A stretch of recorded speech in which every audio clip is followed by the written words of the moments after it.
Hi, I'm author, illustrator, and sculptor Jeff Jantz, and I'm with the Harrison Township Public Library today making a video showing you how to make your very own Wild Zugthing sculpture. Wait a minute. What is a wild Zugthing? A Wild Zugthing is a creature from your imagination. In my book, Gruel Snarl Draws a Wild Zugthing, Gruel draws creatures that he imagines from an intergalactic dimension on the other side of a ripple in space. The creatures Gruel imagines look very strange to him, though they might look familiar to you. The great thing about making creatures from our imagination is that the possibilities are endless. In my book, the illustrations are made from sculptures. So Gruel Snarl is actually a sculpture that loves to draw pictures from his wild imagination. Gruel's imagination is so wild that the pictures jump right off the page. Okay, so if you want to try this at home, here's what you need. Some paper and a pencil so you can draw out your idea first. Some aluminum foil to make an undersculpture. Then you're going to need some kind of clay. I use Sculpting, which is a type of clay that you bake in the oven. Sculpting also makes an air dry clay, but you can try other brands of air dry clay as well, like Crayola Model Magic, which is a great option for younger artists. Once you're finished, if you decide you want to paint your sculpture, you can just get some regular old acrylic paints like this. You may also want to try some sculpting tools. You can just use simple things like a toothpick, or even these plastic toothpicks, and sometimes the back of a paintbrush handle works really well. But the best sculpting tools are your fingertips. Let's start by drawing our Zugthing out. Remember, every Zugthing is unique. I'm going to start with a big kind of rounded out triangle. Add some legs on the side. And maybe I'll put the eyes up here on the side.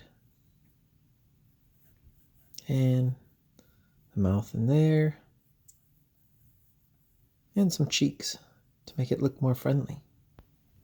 I always start drawing out really lightly. And then once I decide my drawing is starting to look the way I want it, then I'll go back in and darken up the lines. I think my Zugthing also needs a little stripe to make it look interesting. And we'll have it turn right into a tail. All right, now it's time to darken everything up. Remember, you can add any features you want to your Zugthing. Horns, you could add wings, arms, a nose, 6 eyeballs. I like this one just like this. So now it's time to make it into a sculpture. I usually start with tinfoil as an undersculpture, because if you make your clay too thick, it won't bake all the way through, and it won't dry all the way through if you're using air dry clay either. So I make my foil similar to the shape of his body. Now it's time to add clay. Depending on what kind of clay you're using, it may have to be kneaded first. This just means that you squeeze it and pinch it and pull it and mash it until it gets a little bit soft and is a little bit easier to use. Okay, now that it's soft, I'm going to smush it down flat, kind of like a pancake. Then I'll wrap it all the way around my foil and get it close to the shape of the body of my Zugthing. Missed a little spot right there. Let's get that filled in too. Once you get it to the shape you want, then just take a little time to rub over it with your fingers to smooth it out. Okay, now I'm going to pick which side I want to be the front and mark a little mouth in there with my thumbnail. Now it's time to make some legs. I'm going to roll a little tube of clay and get 2 pieces the same size and bend that around to look like his legs. I'll separate out the toes and smooth it out a little and stick it on there. When you're sticking clay to clay, it's important to blend it together a little bit. Otherwise, it might break off after it cures. So let's make another leg, just like the other one. Bend it shape those toes, smooth it out a little, stick it on there. Then we're going to blend in the back side, blend it all together, and I think we have some pretty good legs there. He might just jump right off the table. All right, we're going to have to knead some more clay so that it's nice and soft.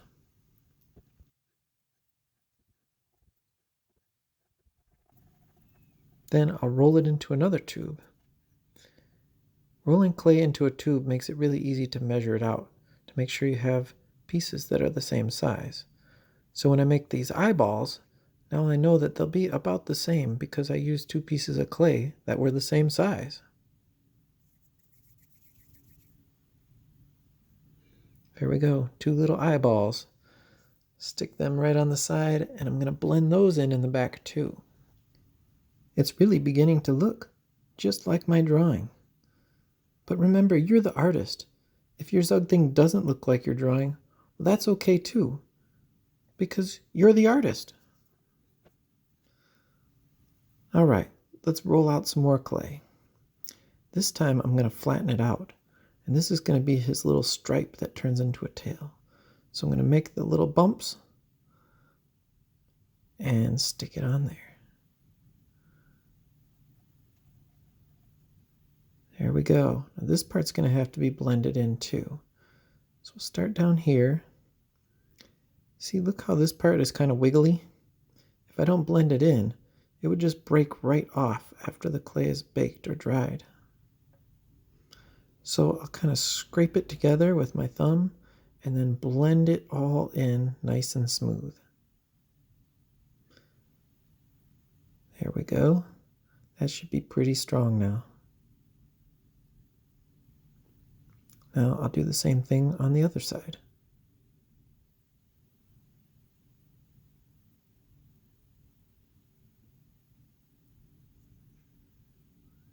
All right, I really like that little stripe. I really like the way it's starting to look so far, but I think it needs a few more details to really make it look like it's going to come to life. So how about some lips? Make another snake, roll it out, and kind of shape the bottom lip. Stick it on there. And don't forget to blend it in. On this one, I'm going to blend it in on the bottom.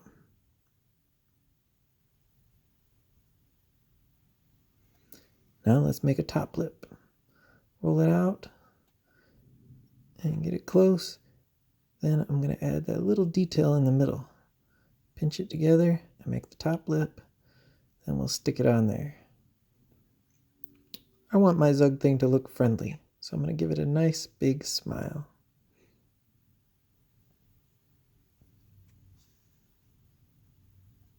All right, no smile is complete without cute little cheeks.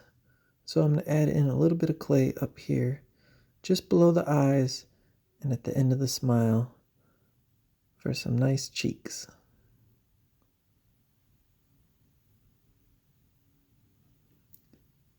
Those I'll have to blend in really good.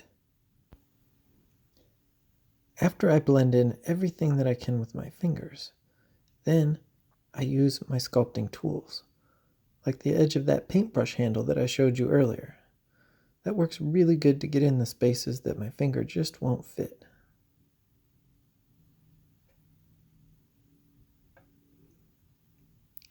At the same time I'm blending, I'm kind of refining the details, getting everything to look just the way I want. After your sculpture is baked, or if you're using air dry clay after it's dried, it becomes really hard to make changes. So try to take your time and really get everything looking just the way you want while it's still in this form. All right, just a few last minute little details.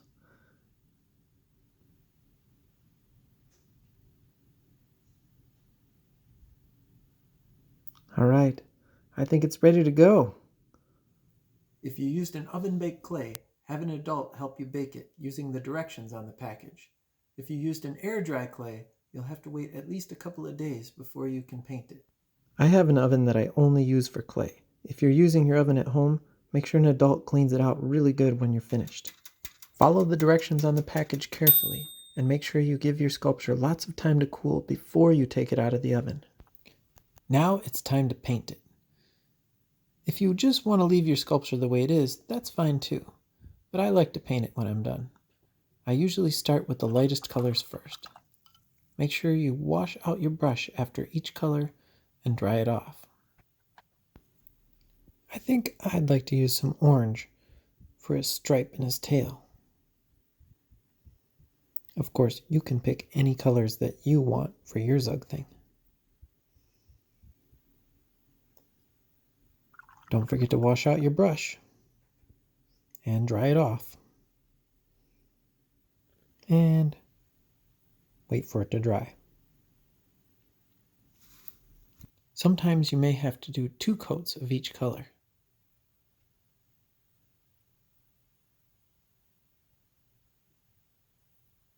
And we'll wait for that to dry too. I think I'll use this color for the lips. But remember, your Zugthing can be any color combination that you like, because you're the artist. All right, let's wait for that to dry. And how about purple for the rest of it? Sometimes it takes a lot of patience to get the paint just right. If you end up getting paint on a part that you don't want it, just wipe it off with a paper towel while it's still wet. Another option for making your Zugthing different colors is buying clay that's already the color that you want it. Okay, let's wait for that to dry. And we'll do 1 more coat of the purple. Be patient and take your time. And wait for it to dry. And for the final touch, a little bit of black for the pupils.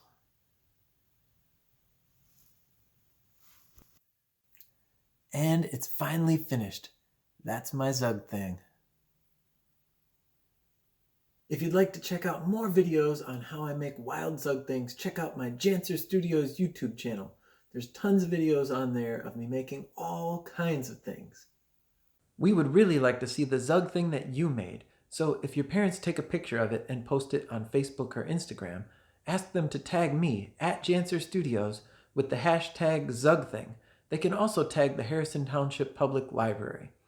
We hope to see you soon, but in the meantime, keep on reading and keep on being creative.